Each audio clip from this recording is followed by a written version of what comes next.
En attendant septembre, c'est un projet qui a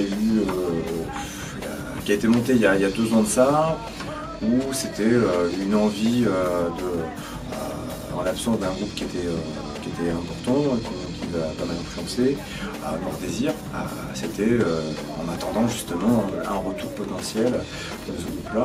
Et puis donc ça a été un tribut au départ, un tribut de Noir Désir qui nous a permis de nous éclater un peu dans les bars toulousains. Et puis petit à petit, il y a eu des compositions, des décompositions, des recompositions autour de ce projet qui ont amené à se composer à 3 pour justement avoir une envie commune de faire des compos. Donc en attendant septembre, c'est une sorte de petit clin d'œil à une chanson de Noir Désir qui s'appelle Septembre en attendant.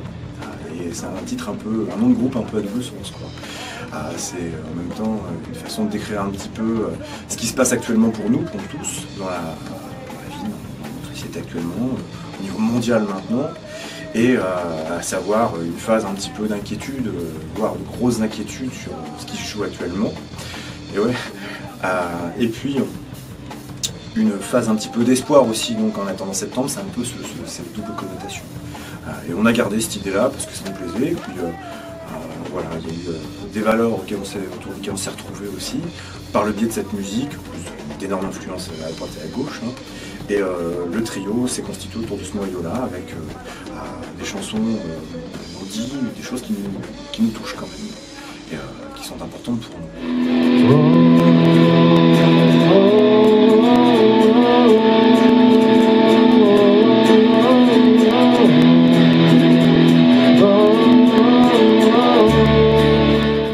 Le rock à la française, comment on peut le définir? Je sais pas moi. C'est un rock plus engagé que du rock anglais, je trouve. Ouais, c'est l'image surtout qu'a le rock français, c'est-à-dire que bien souvent un groupe de rock qui démarre et qui cartonne un peu, c'est forcément un groupe qui va revendiquer un état d'esprit, il faut le vivre quoi, au quotidien. Après, ouais, c'est ça, on va le dire en français, puis on essaie aussi de le dire en anglais, parce que du coup, on essaie de sortir un peu de cette étiquette de rock français aussi, qui est un peu enfermée là-dedans, quoi, où on a envie que ce message il aille au-delà du coup, on essaie aussi d'utiliser un peu la langue anglaise pour, déjà par rapport aux chansons, parce que déjà, des fois, il y a des chansons que ça se prête mieux en anglais, et puis que le message quand même qu'on retrouve un petit peu dans ce qu'on fait, dans nos valeurs à nous, qui se retrouvent aussi, qui sont entendues dans une autre langue le plus largement possible, donc en anglais.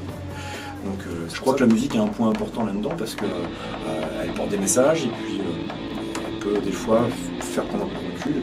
En tout cas, moi c'est ce que j'ai vécu, c'est ce qu'on a vécu, je crois, diverses influences. La musique elle n'est pas là que pour nous faire plaisir, elle est là pour nous faire plaisir et puis elle est aussi là pour nous faire réagir. C'est ainsi qu'aujourd'hui les choses sont. Attention, faites-moi je m'en air, je m'en air, citron, en l'air du temps. Tu as changé. Actuellement il y a 10 compos, donc voilà, il y a 10 titres, il y en a un ou deux en plus, donc ça fait une douzaine. Et puis on va essayer d'en faire le plus possible dans un laps de temps qui va être un peu court. On va essayer de faire au mieux. Probablement peut-être un 6 titres.